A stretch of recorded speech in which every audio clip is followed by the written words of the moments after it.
बता चुका हूं कि मैं डीप लेकर के चलूंगा, जिससे आप लोगों का दोनों का लेवल कंप्लीट होता चलेगा। और मैं क्या क्या चीजें प्यारे दोस्तों करने वाला हूं वो भी मैं आप लोगों से उसी वीडियो में डिस्कस कर चुका हूं, बता चुका हूं, वार्तालाप कर चुका हूं आप लोगों के बीच में। तो प्यारे दोस्त, आज हम पढ़ेंगे वर्णमाला के टॉपिक को एकदम बेहतर और जबरदस्त तरीके से। क्या क्या वर्णमाला में परिवर्तन हुआ है, वर्तमान में क्या परिवर्तन हुआ है, उस सभी चीजों को पुख्ता सबूत के साथ मेरे दोस्त हम लोग इस वीडियो में पढ़ेंगे एकदम बेहतर तरीके से। ठीक है, तो चलिएगा स्टार्ट करते हैं अपने टॉपिक को। उससे पहले मेरे दोस्त मैं आप लोगों के बीच बता दूं कि जो यूपीएसआई का और यूपी पुलिस का, ठीक है, यूपी पुलिस दीवानजी बैच है और यूपीएसआई विनायक 2.0 बैच है, जिसका टाइम टेबल आप लोगों के सामने प्रत्यक्ष है मेरे दोस्त। ये यूपीएसआई का टाइम टेबल है। मैथ्स 7 बजे से, रीजनिंग 8 बजे से, और पॉलिटी, इको और साइंस यानी कि जीके वाला पोर्शन जो है मेरे दोस्त वो आप लोगों का 10 बजे से, हिंदी 12 बजे से, मूल विधि शाम 4 बजे से, हिस्ट्री ज्योग्राफी स्टैटिक जीके शाम 5 बजे से, यूपी जीके शाम 6 बजे से। ठीक है, ये मेरे दोस्त आप लोगों का है। और दीवानजी बैच का टाइम टेबल 11 बजे से मैथ है और 12 बजे से हिंदी, 2 बजे से प्यारे दोस्तों आप लोगों की पॉलिटी या इको या फिर साइंस, साइंस बाद में होगी शायद, वो आपको बता चुके हैं। हिस्ट्री ज्योग्राफी स्टैटिक जीके 5 बजे होगी, यूपी जीके शाम 6 बजे होगी और रीजनिंग शाम को 8 बजे से होगी। ये दीवानजी बैच यूपी पुलिस के लिए और विनायक 2.0 बैच यूपीएसआई के लिए, दरोगा के लिए है प्यारे दोस्त। ठीक है, तो सभी विद्यार्थी जुड़ेंगे अपनी क्लास के साथ। अब देखिएगा, मैं अगर बात करूं मेरे दोस्त सिलेबस की, मैं आप लोगों से दोनों का सिलेबस के बारे में डिस्कस करूंगा। दोनों के सिलेबस को मैंने जब मैच किया, चेक किया, तो प्यारे दोस्तों दोनों में कुछ भी परिवर्तन नहीं मिला है। और दोनों के प्यारे दोस्त मैं प्रीवियस ईयर को करा चुका हूं, यानी कि विगत परीक्षा में पूछे गए जो प्रश्न हैं आप लोगों के टॉपिक वाइज, वो मैं आप लोगों को करा चुका हूं, किस टॉपिक से कैसे प्रश्न पूछे थे, और उसका प्यारे दोस्त आप लोगों ने आकलन भी कर लिया होगा कैसे प्रश्न बने थे आप लोगों। ठीक है, तो ये आप लोगों का प्यारे दोस्त सिलेबस है दोनों का, पुलिस और दरोगा दोनों के लिए। हिंदी और अन्य भारतीय भाषाएं जो साहित्य के अंतर्गत मिलेंगी आप लोगों को। हिंदी व्याकरण का मौलिक ज्ञान में आप लोगों को वर्णमाला मिलेगी, तद्भव तत्सम, पर्यायवाची शब्द, विलोम शब्द, अनेकार्थक शब्द मिलेंगे, वाक्यांशों के स्थान पर एक शब्द मिलेगा, समरूपी भिन्नार्थक शब्द मिलेंगे, अशुद्ध वाक्यों को शुद्ध करना मिलेगा, लिंग, वचन, कारक, सर्वनाम, विशेषण, क्रिया, क्रिया प्यारे दोस्तों आप लोगों को मिलेगा। संज्ञा भी इसी में मिलेगी आप लोगों को, संज्ञा टूट गया है, ठीक है, संज्ञा भी मेरे दोस्त आप लोगों को इसी के अंतर्गत मिलेगी। काल, वाच्य, अव्यय, उपसर्ग, प्रत्यय, संधि, समास, विराम चिन्ह, मुहावरे एवं लोकोक्तियां, रस, छंद, अलंकार। अपठित बोध यानी कि जो गद्यांश और पद्यांश आप लोगों का होता है, प्रसिद्ध कवि, लेखक एवं उनकी प्रसिद्ध रचनाएं, और हिंदी भाषा में पुरस्कार से सबसे ज्यादा प्रश्न मेरे दोस्त आप लोगों के बने थे।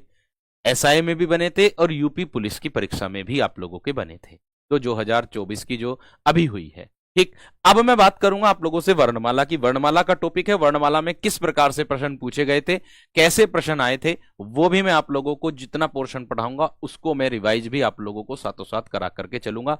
इतना मैं आप लोगों से कहना चाहूंगा बस कि आप अगर भरोसा किया है तो इस भरोसे को बनाए रखना मेरे दोस्त। आपको केवल एक दिन ही मेरे दोस्त पता चलेगा, जिस दिन आप लोगों की परीक्षा होगी, कि हां हमने जो पढ़ा वो हमारे लिए लाजवाब रहा और रामबाण रहा। इतना मैं आप लोगों से वादा करता हूं। देखिए, चलिए बाकी आपको प्रैक्टिस करने के लिए क्या चीज चाहिए, क्या चीज नहीं चाहिए। अनेक बुक की बात आती है कि भैया जी मैं ये बुक ले लूं क्या, मैं ये पढ़ लूं क्या। भाई बुकों का संकलन तो मैंने अपने पास कर लिया है, उसका विश्लेषण करके एक ही जगह कंटेंट आप लोगों को मैं दे रहा हूं। इतना विशेष ध्यान रखना। प्रैक्टिस के लिए भी मैं विगत एग्जामों में पूछे गए प्रश्न वो भी मैं आपको दूंगा, बेफिक्र रहना। ठीक है भाई, चलिए मैं बात कर रहा हूं प्यारे दोस्त। सबसे पहले हिंदी शब्द की अगर मैं बात करूं तो देखिए, हिंदी शब्द से यूपीएसआई की परीक्षा में, उत्तर प्रदेश दरोगा की परीक्षा में प्रश्न बना था। क्या बना था कि हिंदी जो शब्द है ये आप लोगों का, ये कौन सी भाषा का शब्द है। एक प्रश्न तो ये बना, और सेम प्रश्न एक और ये भी बना था कि इसकी जो निष्पत्ति की थी वो किन्होंने की थी। एक प्रश्न ये बना था। तो दोनों प्रश्नों का जवाब आप लोगों का होगा, हिंदी जो शब्द है ये आप लोगों का मेरे दोस्तों फारसी भाषा का शब्द होगा। कौन सी भाषा का शब्द होगा मेरे दोस्त, फारसी भाषा का। ऐसे प्रश्न आया था कि हिंदी मूलतः किस भाषा का शब्द है, आपको बताना होगा उत्तर में फारसी भाषा। दोनों के लिए पढ़ा रहा हूं, ध्यान रखना मेरे दोस्त, और मैं डीप लेकर के जाऊंगा पूरी वर्णमाला को, इतना मैं विश्वास के साथ कह रहा हूं। पढ़ करके पता चलेगा कि हाँ भैया जी आपने बहुत मेहनत की इस पीपीडीएफ को बनाने में। ठीक है, आगे एक तो फारसी भाषा का शब्द हो गया मेरे दोस्त, और दूसरा इसकी जो निष्पत्ति की थी वो किन्होंने की थी बताया। ये भी आप लोगों की यूपीएसआई की परीक्षा में ही पूछा गया है, ईरानियों ने। किन्होंने की थी मेरे दोस्त? ईरानियों ने। हिंदी शब्द की निष्पत्ति ईरानियों के द्वारा हुई और फारसी भाषा का शब्द है। दिवस पूछे गए हैं आप लोगों के, जो विगत एग्जाम हुए हैं आप लोगों के, कि कौन सा दिवस किस दिन मनाया जाता है। मैं शुरू से ही स्टार्ट कर रहा हूं, शून्य से शिखर की ओर हम लोग चलने वाले हैं, ये बात ध्यान रख लेना मेरे दोस्त आप लोग। ठीक है, अगर मैं बात करूं दिवस की तो आपके 3 दिवस होते हैं। एक आता है हिंदी दिवस आता है मेरे दोस्त, ठीक।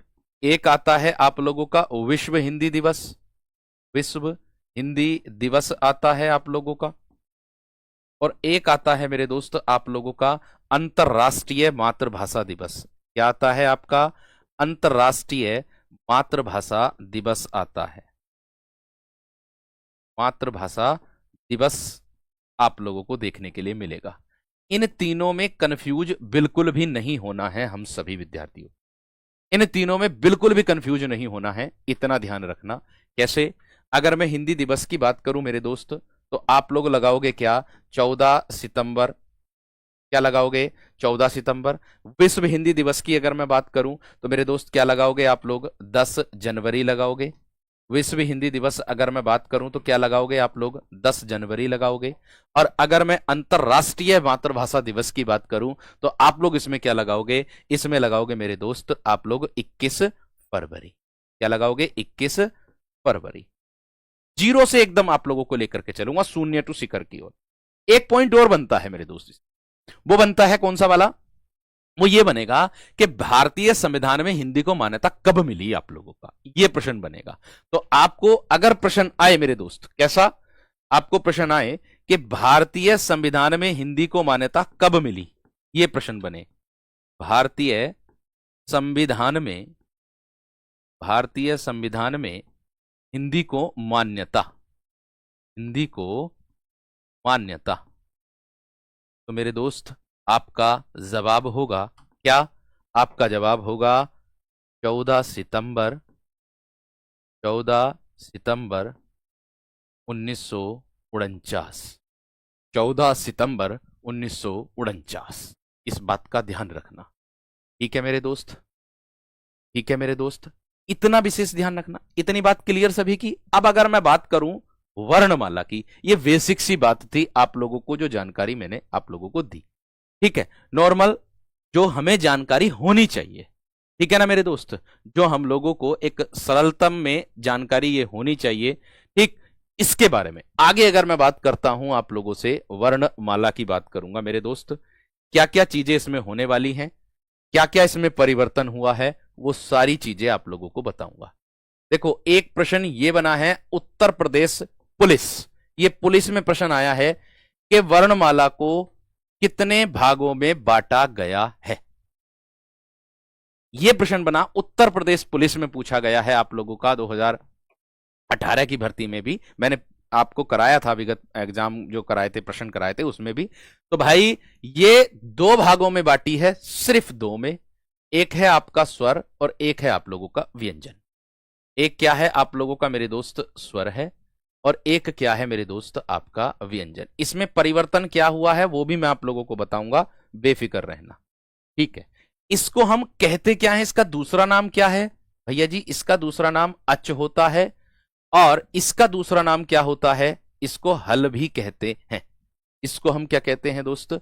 हल भी कहते हैं व्यंजन को, और इसको हम क्या कहते हैं? स्वर को अच कहते हैं। इतनी बात अपने दिमाग में रखनी है। दूसरी चीज आगे चल करके, सर इसकी परिभाषा क्या होगी? देखिए, हिंदी भाषा में जो होता है, मैं आप लोगों को बता दूं, हिंदी भाषा में वर्ण का जो अर्थ होता है वो ध्वनि होता है। ये पॉइंट याद रखना। अर्थात वर्ण एक प्रश्न यह बना है उत्तर प्रदेश पुलिस की परीक्षा में कि वर्णों के व्यवस्थित क्रम को या सुव्यवस्थित क्रम को हम क्या कहते हैं, या वर्णों के समुदाय को हम क्या कहते हैं। सिंपल, इतना प्रश्न साधारण तरीके से आप लोगों का बना है, इसको भी ध्यान में रखना है आप सभी विद्यार्थियों को। बोला मैंने कि वर्णमाला को मेरे दोस्त दो शब्दों के योग से मिलकर के बनाते हैं, यानी कि वर्णमाला दो शब्दों कौन कौन से मेरे दोस्त, एक है वर्ण और एक है माला के योग से मिलकर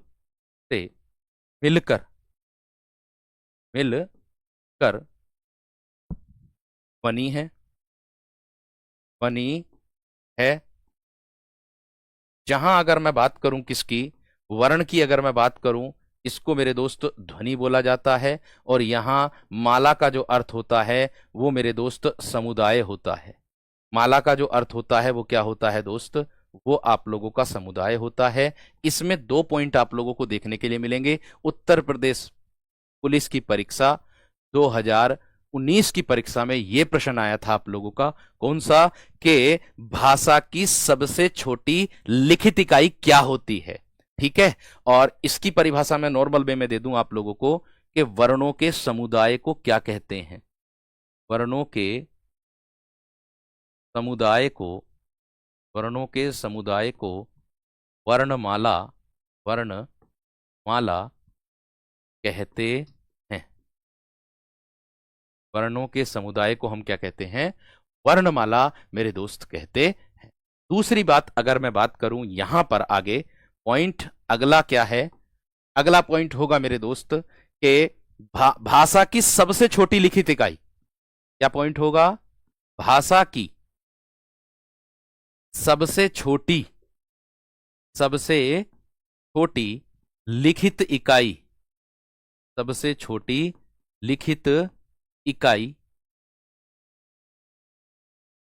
वर्ण होती है। भाषा की सबसे छोटी लिखित इकाई कौन सी होती है प्यारे दोस्त, वर्ण होती है। और अगर मैं बात करूं मौखिक इकाई की, तो मेरे दोस्त भाषा की सबसे छोटी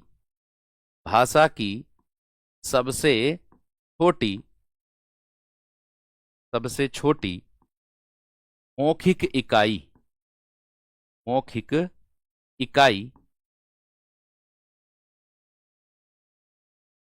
ध्वनि होती है। क्या होती है, ध्वनि होती है। इतनी बात सभी की समझ में आ गई होगी। ठीक है भाई, अब एक पॉइंट और बनता है आप लोगों का यहां पर।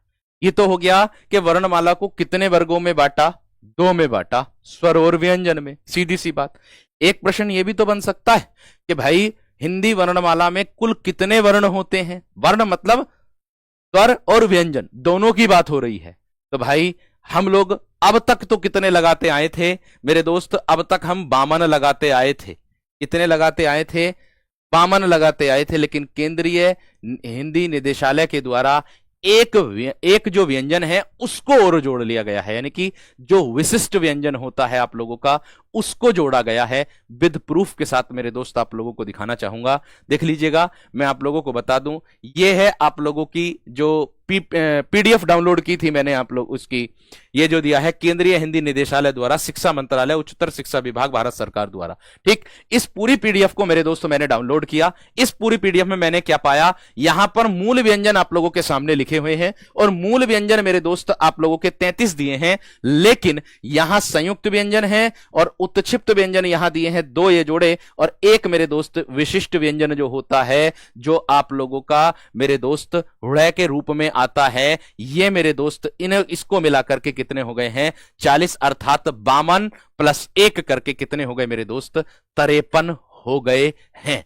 ये आप लोगों का मेरे दोस्त किसके अनुसार है, प्रूफ है। किसके अनुसार, ये आपका केंद्रीय हिंदी निदेशालय द्वारा है, आपके सामने प्रत्यक्ष है। क्योंकि जो अपडेट बुक आ रही होंगी ना, उसमें मेरे दोस्त ये मिलेगा। ठीक है, जो संशोधन होकर के बुक आएंगी, नई बुक मिलेगी, है ना, उसमें प्यारे दोस्त ये चीजें आपको मिलेंगी। ठीक, ध्यान रखना इस चीज का। अब देखो, मैं आप लोगों के सामने बताऊं, ध्यान से एकदम समझ करके चलना है आप सभी को। मैं बताऊंगा आप लोगों को कि एक पॉइंट तो मैं दूंगा वर्तमान लेखन के आधार पर, वर्तमान लेखन के आधार पर बामन कब लगाएंगे, 53 कब लगाएंगे, यह भी मैं आप लोगों को एक आइडिया दूंगा, बेफिक्र रहना। ठीक है, वर्तमान लेखन के आधार पर वर्ण आपको मैं बता दूं मेरे दोस्त, पहले तो बामन होते थे, लेकिन एक को और जोड़ लिया गया, जिसको हम कहते हैं मेरे दोस्त विशिष्ट व्यंजन। क्या कहते हैं? विशिष्ट व्यंजन इसको हम कहते हैं। ठीक है, इसको जोड़ करके इनकी जो संख्या है मेरे दोस्त वो कितनी हो गई है अब? 53 विकल्प में मिलेगा मेरे दोस्त। दूसरी चीज एक और, अगर आप कहोगे भैया जी विकल्प में 53 ना हो, अगर बामन हो, तो मैं आपको बता दूं इसमें बामन कब चयन करना है। बामन चयन आपको जब करना है जब मेरे दोस्त आप लोगों का विकल्प में 53 नहीं होगा। अगर 53 है तो अब आपको 53 ही चयन करना होगा। विद प्रूफ के साथ मैंने आप लोगों को दिखा दिया है कि केंद्रीय हिंदी निदेशालय ने मान लिया है मेरे दोस्त एक विशिष्ट व्यंजन को।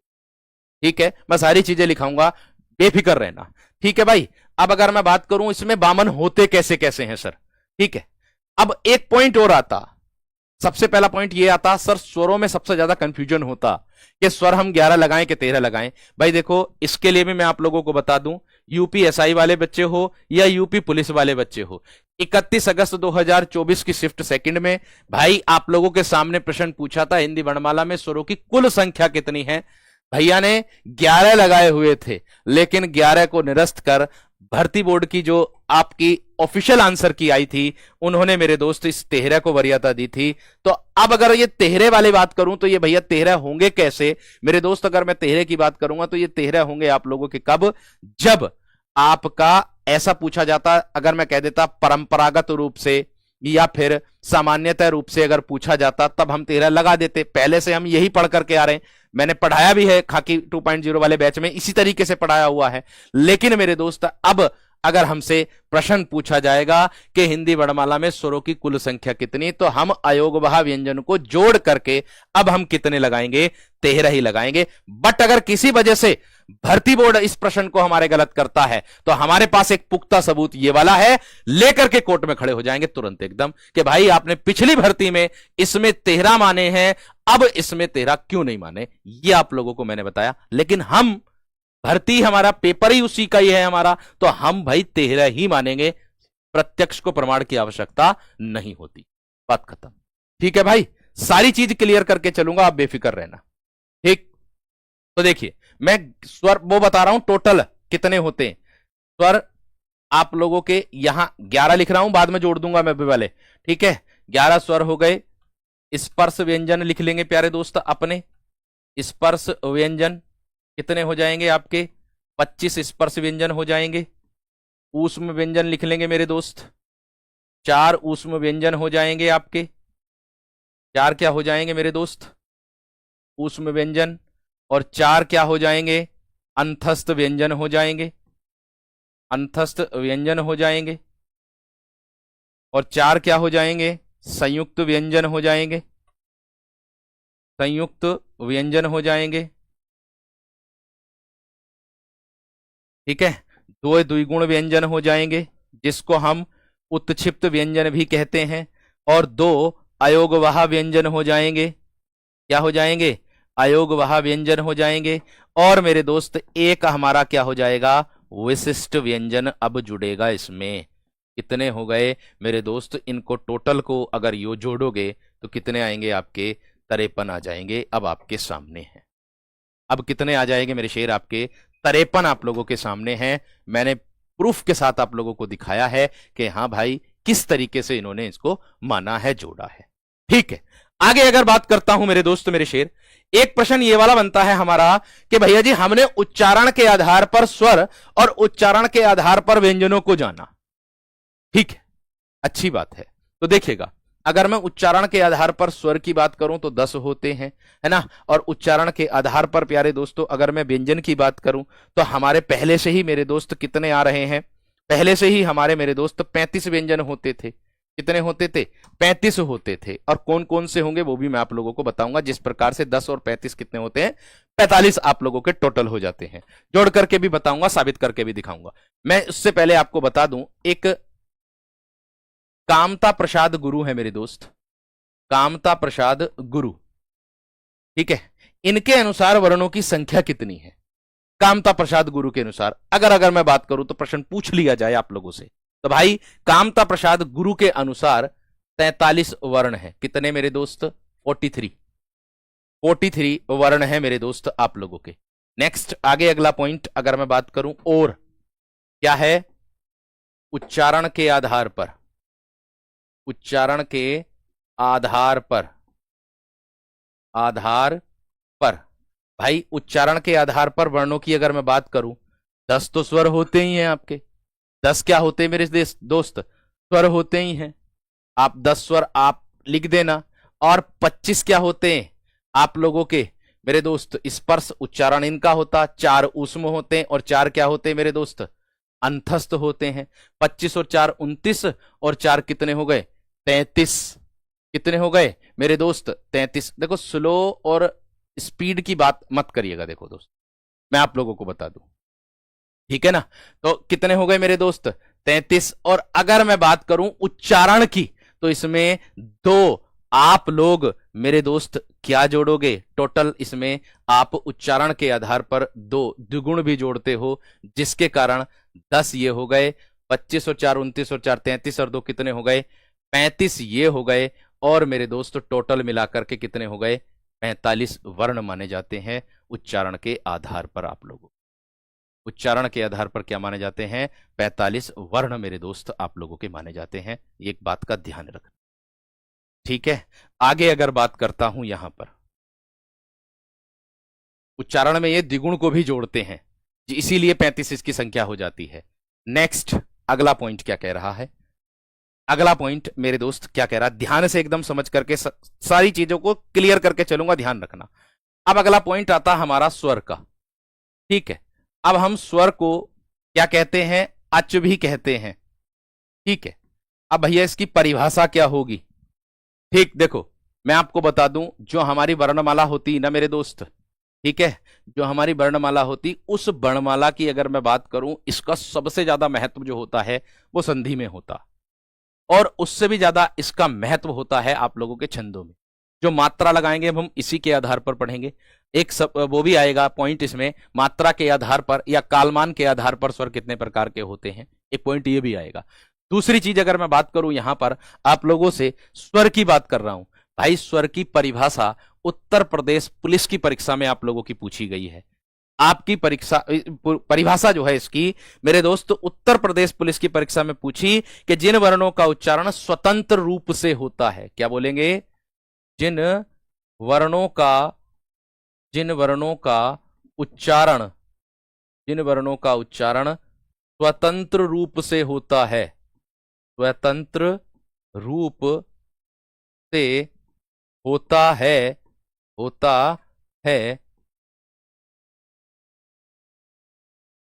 उन्हें स्वर कहते हैं। एक बात बताना चाहूंगा मैं भाई, मैं कोई भी टॉपिक हो, उस टॉपिक में मैं कोई भी चीज छोड़ करके नहीं चलूंगा जो आपके विगत एग्जाम में पूछी गई है, उसको मैं जरूर शामिल करूंगा। ये बात ध्यान रख लें। मैंने कहा मैं केवल आप लोगों को ये दे रहा हूं कंटेंट पूरा, उसका मैं सारी बुक जितनी भी होती हैं हिंदी की, जो फेमस बुकें हैं, बात करूं, अपनी बुक को भी शामिल किया है, और मैं अपनी बुक के आधार पर ही आप लोगों को पढ़ा रहा हूं। यह भी बात ध्यान रखना। हमारी बुक भी तैयार हो रही है मेरे दोस्त, उसी के आधार पर मैं आप लोगों को पढ़ा रहा हूं, सेम इसी प्रकार से आप लोगों को मिलेगी। यह भी बात ध्यान रखना, ठीक है ना मेरे दोस्त। अब देखो कैसे, मैंने कहा जिन वर्णों का उच्चारण स्वतंत्र रूप से होता है उन्हें क्या कहते हैं? स्वर कहते हैं। अब अगर मैं बात करूं स्वरों की, तो भैया इनकी जो संख्या होती है, अब एक पॉइंट ये बन गया, इनकी संख्या 13 ही मानेंगे। अब हम कितनी मानेंगे? 13 ही मानेंगे। इनकी संख्या 13 होती है, ठीक है। और एक पॉइंट और आपको बता दूं इसी में ही, अगर विकल्प में 13 ना हो, अगर विकल्प में 13 ना हो, तब 11 का चयन कर देना। 11 हो तब, 11 13 दोनों हो तो 13 ही लगाना। अब ठीक है, ये डाउट भी आप लोगों का क्लियर, ये डाउट भी आप लोगों का क्लियर, ये बात ध्यान रखना। ठीक, देखो मैंने कहा 13 कौन कौन से होंगे सर, देखिएगा ए, इससे भी प्रश्न बनेगा आप लोगों का, ए आ ई ऊ छोटा और बड़ा ऊ, री से रिरी, और एक पॉइंट आता है आप लोगों का ए से एडी, आई से एनक, ओ और औ, ओ और औ। ये तो हो गए भैया 11। दो और क्या जोड़ेंगे हम इसमें सर, अयोग बहा व्यंजन और जोड़ेंगे, अंग और आह, जब मिलाकर के इनकी संख्या क्या हो जाएगी सर जी, 13 टोटल।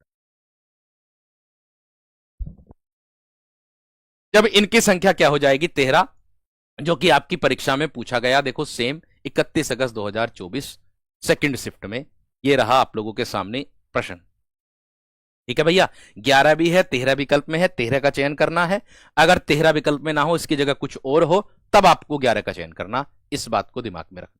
ठीक है भाई, मैंने कहा मैं कुछ भी छोड़ करके नहीं चलूंगा, बस आप जितना कराया जा रहा है उसका अभ्यास करते चलना, और अभ्यास में लास्ट में भी कराऊंगा, यानी कि इससे, जैसे मैंने आज स्वर पढ़ाया तो स्वर से कैसे प्रश्न आप लोगों के बने हैं वो भी मैं आप लोगों को बताऊंगा, बेफिक्र रहना।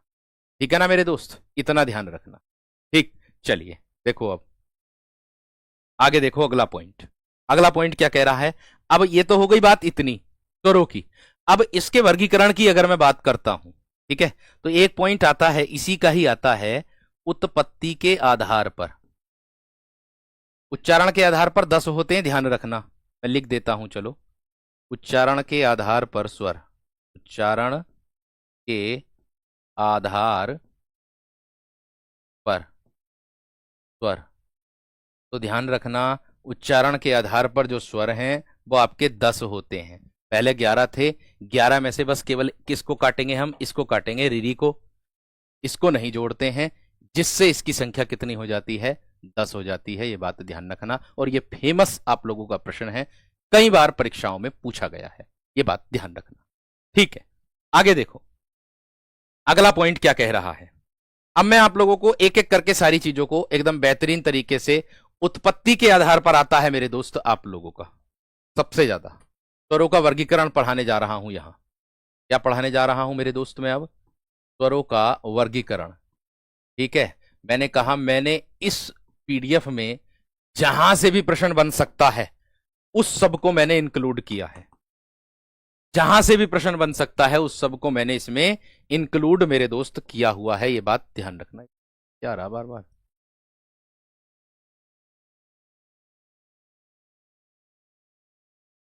अब देखो पॉइंट, उत्पत्ति के आधार पर आपसे बनेगा प्रश्न, उत्पत्ति के आधार पर स्वर। तो वीरो, उत्पत्ति के आधार पर स्वरों का जो वर्गीकरण किया गया, कितने प्रकार से किया गया वीर, 2 प्रकार से। कितने प्रकार से किया गया दोस्त, 2 प्रकार से किया गया। आप कहोगे सर कौन से 2 प्रकार हैं मेरे दोस्त, एक तो होता है आपका मौलिक स्वर, एक तो होता है मेरे वीर आपका मौलिक। आप कहोगे भैया जी हमने मौलिक तो पहली बार देखा, हाँ वीर, इसको मौलिक कह दो या फिर इसको मूल स्वर कह दो, इसको या तो मौलिक मौलिक स्वर कह दो या फिर मेरे वीर इसको आप मूल स्वर कह दो, दोनों में से एक विकल्प में मिलेगा, कंफ्यूज मत होना। ठीक है, ठीक है मेरे दोस्त। अब अगर बात करता हूं आगे मौलिक और मूल स्वर की, देखो भाई मैंने बता दिया, इसमें कंफ्यूज मत हो बिल्कुल भी। अगर कुल स्वर पूछेगा तो हमें 13 ही लगाने हैं, मैंने सबूत भी दिखाया है, प्रूफ भी दिखाया, क्योंकि हमारी 31 अगस्त सेकंड शिफ्ट में पूछा गया प्रश्न है बोर्ड के द्वारा। 13 माना तो हमें भी 13 ही मानना, अयोग बहा को इंक्लूड करना ही पड़ेगा। ठीक है भाई, क्योंकि प्रत्यक्ष को प्रमाण की आवश्यकता नहीं होती, ये बात ध्यान रख लेना। ठीक, क्योंकि काफी कंफ्यूजन था आप लोगों का, इसीलिए मैं ये सारी चीजें इंक्लूड करके लेकर के आया हूं, ताकि आप लोग कंफ्यूज ना हो। ठीक है, क्लियर है। 13 11 में से विकल्प में से एक होगा, 3 विकल्प अन्य हो और 11 दे रहा हो तब 11 लगाना, यह बात भी ध्यान रखना आप, प्लीज मेरी बात पर गौर देना जो जो मैं बता रहा हूं। मूल स्वर की अगर मैं बात करूं तो जिन स्वरों का निर्माण एक खंड के द्वारा होता है, अब ध्यान देना, जिन, देखो भाई इस पीडीएफ को मैं बता रहा हूं, केवल हल्का हल्का दिखा रहा हूं, कितनी मेहनत लगी है तैयार करने में, देख लीजिएगा। बस केवल इसको देख लीजिएगा, इस पूरी, इससे क्वेश्चन भी लेकर के आया हूं मैं आप लोगों को जितना पढ़ाऊंगा। देखिए यहां देख लीजिएगा, इस पूरी पीडीएफ को तैयार करने में प्यारे दोस्त बहुत मेहनत लगी है, और इस पूरी पीडीएफ के अनुसार ही आप लोगों को मैं पढ़ा रहा हूं। ये बात ध्यान रख लेना, वर्णमाला से अगर प्रश्न बनेगा तो आपकी इस कक्षा से आएगा, इतना मैं वादा करता हूं, ये बात ध्यान रखना, ठीक है। मैंने कहा जिन वर्णों का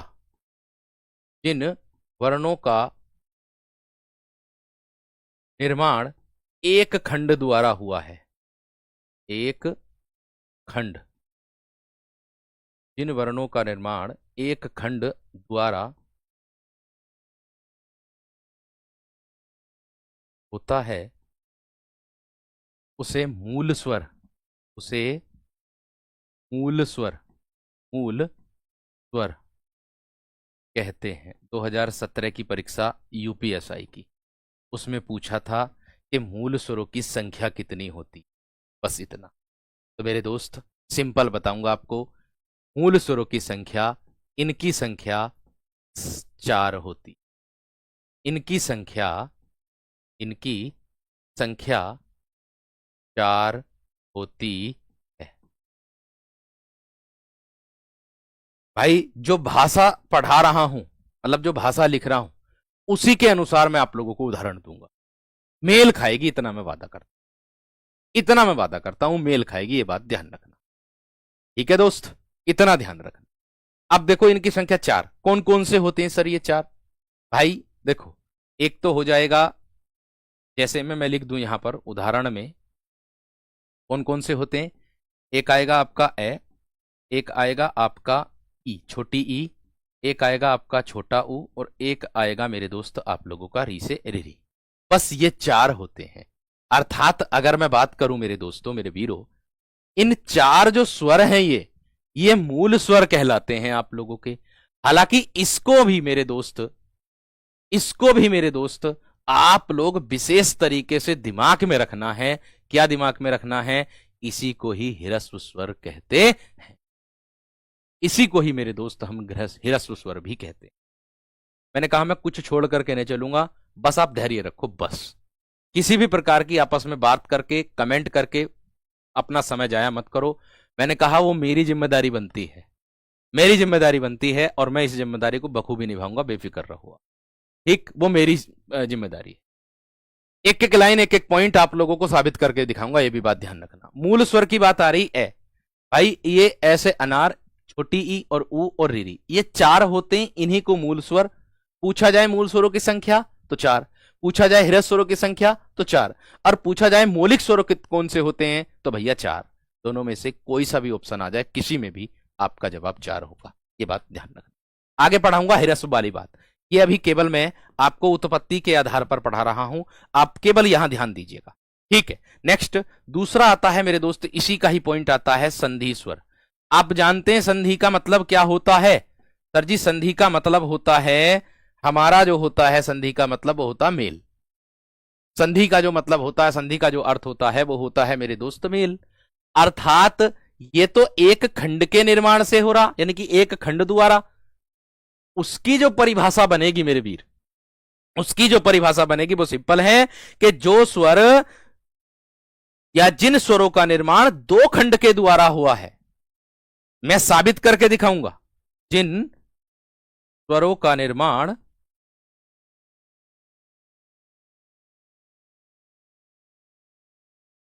2 खंड द्वारा हुआ है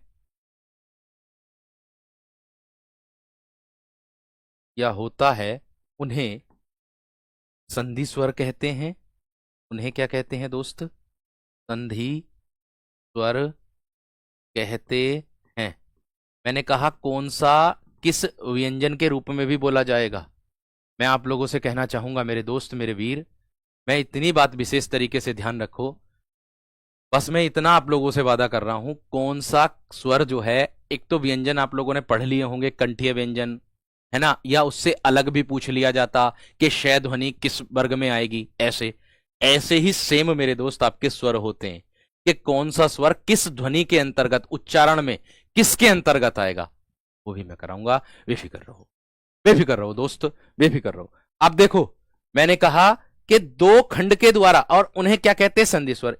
ये दो प्रकार के होते हैं, यानी कि इसके दो प्रकार होते हैं। किसके होते हैं दो प्रकार? इसके दो प्रकार होते हैं, दो प्रकार होते हैं। आप कहोगे भैया जी कौन से दो प्रकार होते हैं? एक होगा आप लोगों का सजातीय और एक होगा मेरे दोस्त आप लोगों का विजातीय। एक क्या होगा सजातीय और एक होगा आपका विजातीय। ध्यान से देखो, पहला प्रकार क्या होगा इसका, परिभाषा इसकी इसी में ही छिपी हुई है, ध्यान रखना। क्या है मेरे दोस्त? सजातीय स्वर। अब आप कहोगे भैया जी सजातीय, मैंने कहा दो खंडों के निर्माण से होगा इनका। अब दो ही खंडों से मैं निर्माण से करूंगा मेरे दोस्त, ये बात ध्यान रखो। कैसे करूंगा? अब देखो ऐसे, मैंने कहा से फोर क्या होगा मेरे दोस्त? समान और जाति, समान जाति। ठीक है भाई। अब अगर मैं बात करूं यहां पर आप लोगों से, क्या परिभाषा बनेगी इसकी? जिन स्वरों का निर्माण, जिन स्वरों का निर्माण, जिन स्वरों का निर्माण किससे होता है? समान जाति, समान जाति के योग से, योग से हो, उन्हें सजातीय स्वर कहते हैं, उन्हें सजातीय स्वर कहते हैं। ये क्या कहते हैं मेरे दोस्त? सजातीय स्वर कहते हैं। आप कहोगे भैया जी कैसे इनका दो खंडों के और समान जाति के योग से निर्माण हुआ, प्लीज बताओ। तो ध्यान रखो मेरे दोस्त, आपको विशेष तरीके से क्या है, इनकी संख्या पूछी गई यूपीएसआई की परीक्षा में मेरे दोस्त। इनकी संख्या पूछी है कि सजातीय स्वर कौन से होते हैं, तो मैं आपको बता दूं कितने होते हैं। इनकी संख्या कितनी होती है मेरे दोस्त? 3 होती है, 3 होती। अब देखो यहां पर 3 कौन कौन से होंगे मेरे दोस्त, आप लोगों के सामने हैं। एक आएगा मेरे दोस्त बड़ा आ, एक आएगा आपका बड़ा ई, और एक आएगा मेरे दोस्त आप लोगों का बड़ा उ। ठीक है।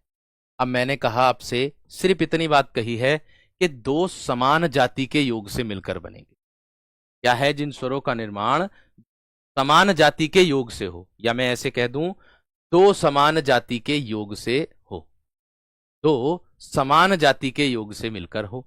अब आप कहोगे कैसे? देख लीजिएगा आ, ये कैसे बनेगा?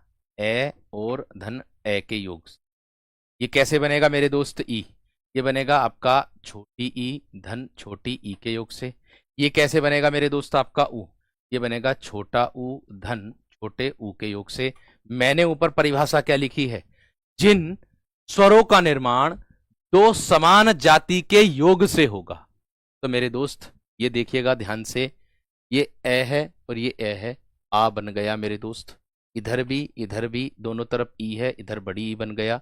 इधर ऊ है, इधर भी ऊ है, दोनों तरफ ऊ है, और बराबर में क्या बन गया मेरे दोस्त? बड़ा ऊ। मैंने क्या बताया था? दो समान जाति के योग से, इन्हीं को ही सजातीय कहते हैं। और इन्हीं को ही प्यारे दोस्त आप लोगों को मैं बताऊं इनकी संख्या 3 होती है, ये बात ध्यान रखना। ठीक है। आगे अगर मैं बात करता हूं मेरे शेर आप लोगों से, दूसरा पॉइंट इसी के बाद आता है आपका विजातीय स्वर। इसकी परिभाषा भी इसी में ही मेरे दोस्त छिपी हुई है, विजातीय स्वर। देखो भाई मैं बहुत ही धीरे धीरे पढ़ाऊंगा, ये बात ध्यान रख लेना, क्योंकि अभी फॉर्म भी नहीं आए हैं और एग्जाम मेरे दोस्त कब होगा वो भी कुछ नहीं पता। तो मैं जैसे पढ़ा रहा हूं मेरे दोस्त, इतना विशेष ध्यान रखना। बहुत ही, जो बच्चा सीबीएसई से होगा ना, जो बच्चा इंग्लिश मीडियम से है ना, वो भी मेरे दोस्त हिंदी सीख जाएगा। मैं ऐसा प्रयास करके चल रहा हूं, इतना विशेष ध्यान। ठीक है ना, इतना विशेष ध्यान रखना बस। वी जाती है, वी का मतलब होता है विभिन्न, वी का मतलब क्या होगा? विभिन्न और जाति। अब इसकी परिभाषा इसी में ही छिपी हुई है। क्या छिपी हुई है? जो स्वर विभिन्न जाति के योग से निर्मित होते हैं, जो स्वर जो स्वर विभिन्न यानी कि अलग अलग विभिन्न जाति के योग से निर्मित होते हैं, निर्मित होते हैं। उन्हें क्या कहते हैं मेरे दोस्त? उन्हें विजातीय स्वर कहते हैं। अगर मैं इनकी संख्या की बात करूं तो इनकी संख्या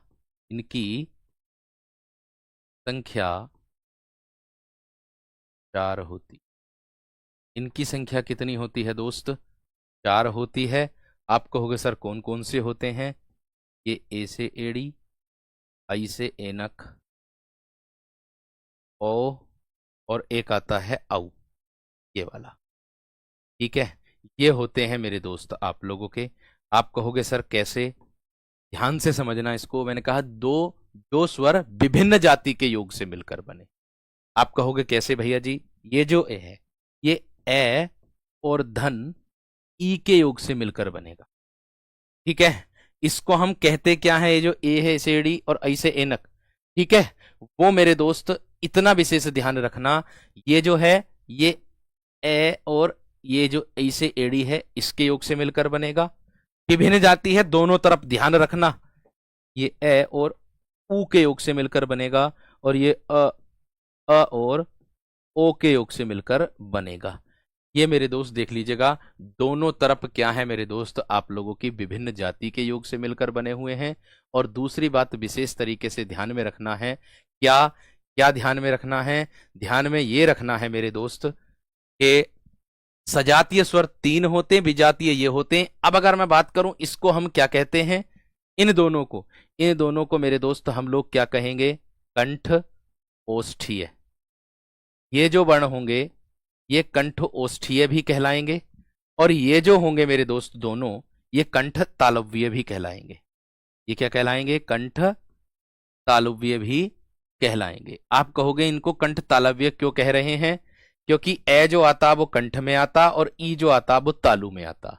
ऐसे ही सेम ये है, ए जो आता है कंठ में आता, ऊ जो आता वो ओष्ठ में आता है, इसीलिए उन दोनों को कंठोष्ठीय और इनको मेरे दोस्त कंठ तालुव्य कहते हैं। मैंने कहा मैं आप लोगों को जो पढ़ा रहा हूं, जो अपडेट होकर के बुक आई हैं आप लोगों की संशोधन होकर के, उसके हिसाब से मेरे दोस्त मैं आप लोगों को पढ़ा रहा हूं। इतना विशेष ध्यान रखो, ठीक है?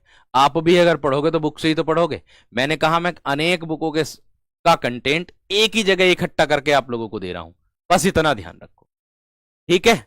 इतना ध्यान मेरे दोस्त रखो बस। आगे देखो इसके बाद क्या आता है मेरे दोस्त।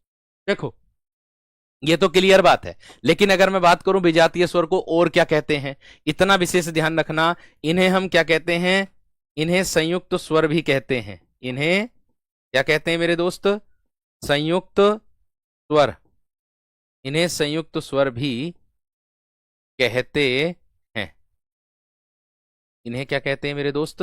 संयुक्त स्वर भी कहते हैं। किसके अनुसार है? विजातीय स्वर के अनुसार। नेक्स्ट आगे देखो अगला पॉइंट। दूसरा पॉइंट आता है मेरे दोस्त, क्या हिंदी में मात्रा के आधार पर, मात्रा के आधार पर स्वर।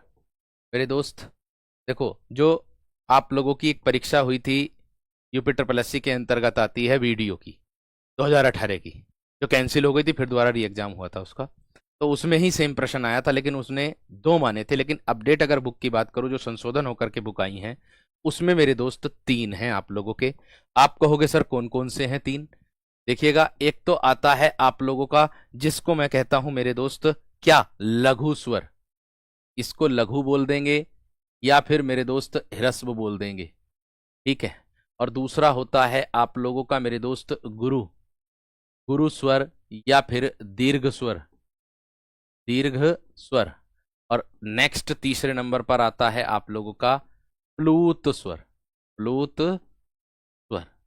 ठीक है? ये तीसरा आता है, यानी कि ध्यान से समझो, इसको एक मात्रिक कहते हैं, लिख लेना, इसको एक मात्रिक, इसको द्विमात्रिक, और इसको मेरे दोस्त कहते हैं त्रिमात्रिक। क्या कहते हैं इसको, त्रिमात्रिक स्वर कहते हैं। ये बात भी अपने साथ लिखते चलना एकदम बेहतर तरीके से। दूसरी चीज मैं बात कर रहा हूं लघु की, ह्रस्व की। तो दोस्त चार होते हैं, चार होते हैं सिंपल। और दीर्घ की बात करूं तो दीर्घ में मेरे दोस्त 7 आते हैं आप लोगों के, ठीक है ना मेरे दोस्त, 7 आते हैं मेरे दोस्त, ये बात ध्यान रखना। अब 7 कैसे कैसे आते हैं ये बात को विशेष तरीके से ध्यान में रखनी है।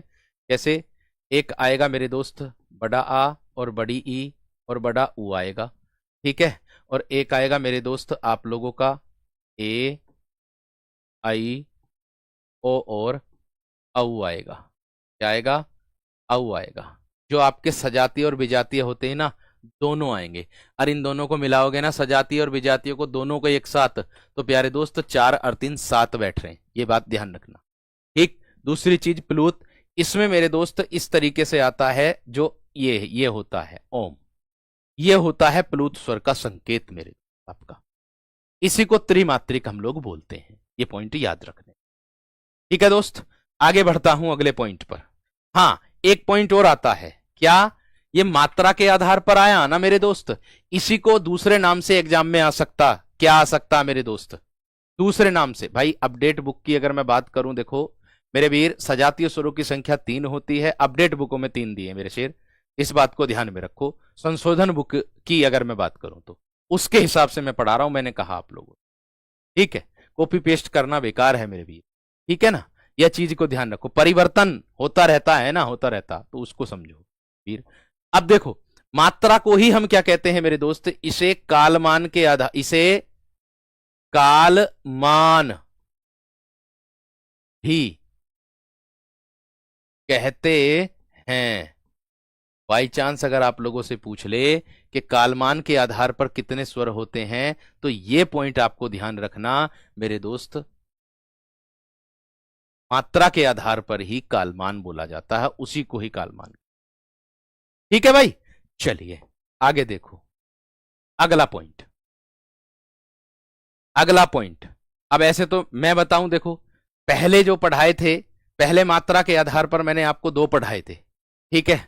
2 कौन कौन से पढ़ाए थे, एक ह्रस्व और दीर्घ, लघु और गुरु, और बताया भी था कि वीडियो की परीक्षा में ऐसे पूछा। लेकिन अगर वर्तमान किताबों की अगर मैं बात करूं मेरे दोस्त, वर्तमान किताब में 3 प्रकार आए। अब मैंने कितने बताए आपको, 3 बताए हैं। तो मैंने कहा संशोधन, परिवर्तन मेरे दोस्त हमें वर्तमान के हिसाब से पढ़ना है, तो वही मैं आपको बता रहा हूं, ये चीज को ध्यान रखो, ठीक है ना मेरे शेर। चलिए आगे देखो अगला पॉइंट, कुल स्वरों के कितने प्रकार होते हैं, कुल स्वरों के 3 प्रकार होते हैं। मैं उनकी परिभाषा भी आप लोगों को दूंगा मेरे दोस्त, पूछी जाती है एग्जाम में। 3 प्रकार होते हैं, आप कहोगे सर कौन कौन से होते हैं। एक होगा मेरे दोस्त आप लोगों का ह्रस्व स्वर, ह्रस्व स्वर, ठीक है भाई। अब इसकी परिभाषा क्या होगी सर जी, इसकी परिभाषा बनेगी आप लोगों की मेरे दोस्त, क्या, कि जिन स्वरों का उच्चारण करते समय कम समय लगता है, जिन स्वरों का उच्चारण, जिन स्वरों का उच्चारण करते समय, करते समय कम समय लगता है, कम समय लगता है, जिन स्वरों का उच्चारण करते समय क्या लगता है मेरे दोस्त, कम समय लगता है, उसको मेरे शेर हम क्या कहते हैं, उन्हें ह्रस्व स्वर कहते हैं, उन्हें ह्रस्व स्वर, ह्रस्व स्वर कहते हैं। भाई यूपीएसआई की परीक्षा में पूछा प्रश्न 2021 वाली में ही, क्या, इनकी संख्या कितनी होती है, इनकी संख्या 4 होती है, इनकी संख्या 4 होती है। भाई जब तक हमें पूरा एक ज्ञान ना हो जाए ना, तब तक बेकार है। अब देखो कुछ विद्यार्थी ऐसे हैं आप में से कि जो पहले से पढ़ चुके हैं, है ना, और जो पहले से पढ़ चुके हैं उनकी क्या है कहना कि भैया स्पीड से चलो, स्पीड से चलो। लेकिन एक बात बता दूं मेरे दोस्त, ये है हल्का, ये शब्द क्या है, हल्का, है ना, या मैं ऐसे करके लिखूं हल्के, और इसके आगे प्यारे दोस्त मैंने लिख दिया न लें, ये। और इससे पहले अगर मैं एक शब्द लगा दूं ये वाला, हिंदी को हल्के में ना लें, मैं कह दूं हिंदी को हल्के में ना लें। भैया हमने ऐसे भी देखा है कि जो आता हुआ क्वेश्चन होता वो भी मेरे दोस्त हमारी परीक्षा में गलत हो जाता। ठीक है, मैंने कहा एक शब्द के आगे, हल्के के आगे अगर एक शब्द लगा दूं ना, मैं कुछ भी लगा दूं तो वो पूरा अर्थ बदल देता है, ये बात ध्यान रखना। तो मैंने कहा अभी आप लोग अगर जो पढ़ चुके हैं वो भी, और जो नए दोबारा पढ़ रहे हैं वो भी, मैं दोनों से यही निवेदन करूंगा कि धैर्य रख करके पढ़िएगा, कुछ नहीं बचेगा, वो मेरी जिम्मेदारी। साहित्य से लगा करके और रचना तक की गारंटी मैं ले रहा हूं, रचना तक की गारंटी मैं ले रहा हूं, साहित्य के अंतर्गत जो रचना आती है उनकी भी गारंटी मैं ले रहा हूं। इतना विश्वास रखिएगा। जब मुझे अपने ऊपर विश्वास हो सकता है तो आपको कैसे नहीं हो सकता भाई। मैं जब इतने विश्वास के साथ कह रहा हूं कि मैं करूंगा और करके दिखाऊंगा, आप बेफिक्र रहो। ठीक है ना दोस्त, क्लियर। चलिए आगे देखो, इनकी संख्या 4 होती। चिक्काओं के 4 कौन कौन सी होती मेरे दोस्त? ए ई उ, और एक आ जाएगा मेरे दोस्त क्या? रेरी। आगे अगला पॉइंट अगर मैं बात करूं, दूसरा कौन सा है? दीर्घ। कौन सा मेरे दोस्त? दीर्घ स्वर। ठीक है, अब अगर मैं इसकी परिभाषा की बात करूं, इसकी परिभाषा बनेगी सिंपल वे में आप लोगों की। क्या बनेगी? कि इनका जो उच्चारण होगा, या मैं कह दूं जिन स्वरों का उच्चारण ह्रस्व स्वरों की अपेक्षा, इसकी परिभाषा की बात करूंगा कि जिन स्वरों का उच्चारण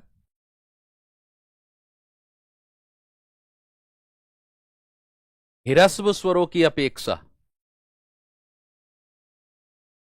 स्वरों की अपेक्षा, ह्रस्व स्वरों की अपेक्षा, अपेक्षा में इन स्वरों का उच्चारण करते समय ह्रस्व स्वरों की अपेक्षा में, इन स्वरों का उच्चारण करते समय ह्रस्व स्वरों की अपेक्षा में, ह्रस्व स्वरों की अपेक्षा में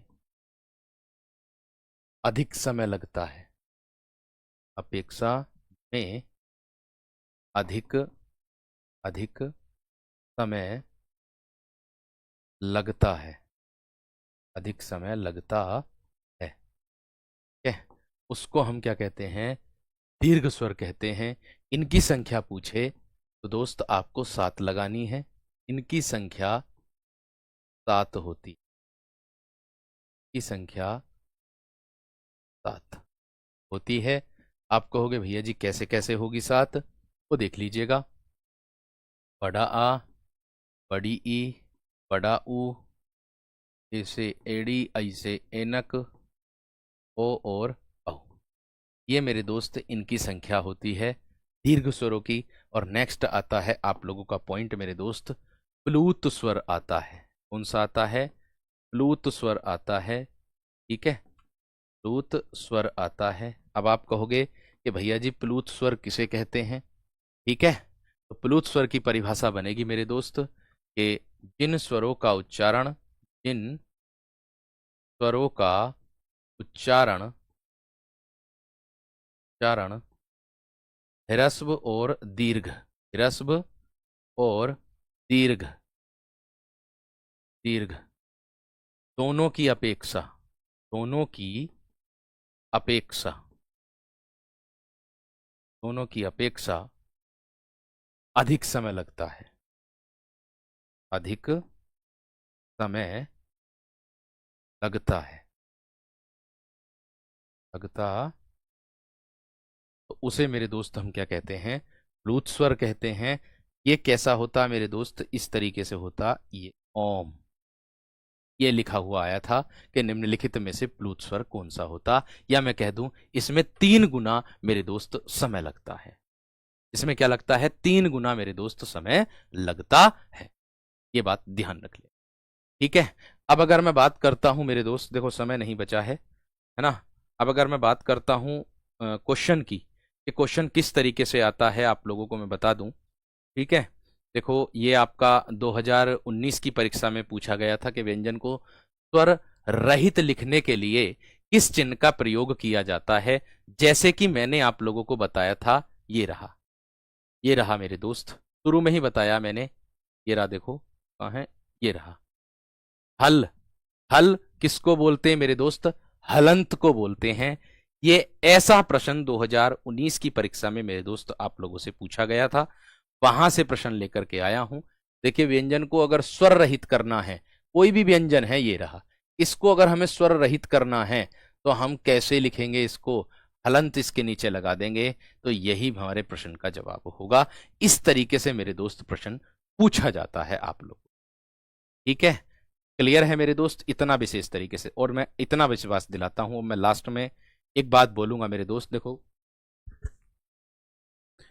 कुछ विद्यार्थी ऐसे हैं जो नवीन भाई से पहले ही पढ़ते हुए आए हैं, कुछ आदत हो जाती है, देखो हर एक टीचर की अपनी अपनी आदत हो जाती है, इतना मैं विश्वास के साथ कहता हूं। जो हमसे पढ़े वो हम हमसे पढ़ने वाले जो हैं प्यारे दोस्त, वो खाकी 2.0 वाले बच्चे हैं। पहले वाले बैच में हमने नहीं पढ़ाया था, और हम बाकी जो है टीचिंग एग्जाम को पढ़ाते हैं अधिकतर, और जब क्लास आती है तब हम लोग जो है मेन चैनल पर आते हैं, कभी कभी आते हैं। दूसरी चीज मैं आप लोगों को बता दूं, जब नवीन भाई ने मेरे दोस्त विश्वास किया है, तो आपको मैं विश्वास मैं दिलाता हूं कि आपकी परीक्षा यूपीपी हो मेरे दोस्त तो 37/37, और अगर मेरे दोस्त यूपी एसआई हो तो 40/40। उसके लिए चाहे मुझे कितना प्रयास करना पड़े वो मेरी जिम्मेदारी है। मैं आपसे इतनी बात कहता हूं, अब भी इतनी बात कहता हूं, मेरा प्रयास मेरे दोस्त गद्यांश फंसाने का भी रहेगा। मेरा प्रयास मेरे दोस्त गद्यांश को क्लास में से ही लाने का रहेगा, ये मैं आपसे वादा करता हूं। ऐसा मेरा प्रयास रहेगा, उसके लिए मुझे कुछ भी करना पड़े।